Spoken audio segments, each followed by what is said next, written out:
Ministry of Health and Family Welfare has banned 156 fixed-dose combination drugs, commonly referred to as cocktail drugs, due to their potential health risks and lack of therapeutic justification.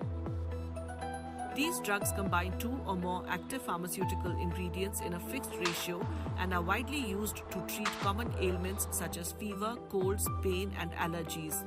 The Health Ministry has notified the ban under Section 26A of the Drugs and Cosmetics Act 1940 with immediate effect. Since these combinations are not rational, majority of the doctors are aware of these and they are not usually used. But yeah, there are certain things like cetirizine combinations which are there for cold, cough, which have been used extensively. But they're used only for few days, and then duration is limited for them. The ban impacts widely used antibiotics, painkillers, and multivitamins. A fixed-dose combination includes multiple drug components in one tablet, such as a combination of two or more antibiotics or an antibiotic along with a probiotic.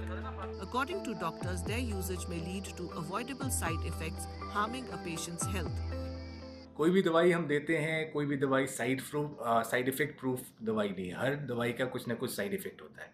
तो ऐसी दवाई जो अगर हम बेवजह दे रहे हैं उस कॉम्बिनेशन में जिसकी ज़रूरत नहीं है, तो हम एक तरह से साइड इफ़ेक्ट को ऐड कर रहे हैं उस दवाई के साथ। तो इसलिए बहुत ज़रूरी है कि इस तरह के इरेशनल जो एफडीसीज़ हैं जिसमें एक दवाई की ज़रूरत है और बाकी दवाइयों की ज़रूरत नहीं है, ऐसा हम अवॉइड करें। और ये बैन करके मैं कहूँगा कि एक बहुत ही इम्पॉर्टेंट स्टेप लिया गया है इस तरह के इरेशनल प्रिस्क्रिप्शन को अवॉइड करने के लिए। The ban comes as a blow to the pharmaceutical industry, particularly small drug manufacturers, as these FDCs are often consumed without a doctor's prescription, leading to high sales. The ban is expected to serve as a wake-up call for the industry to prioritize safety and efficacy.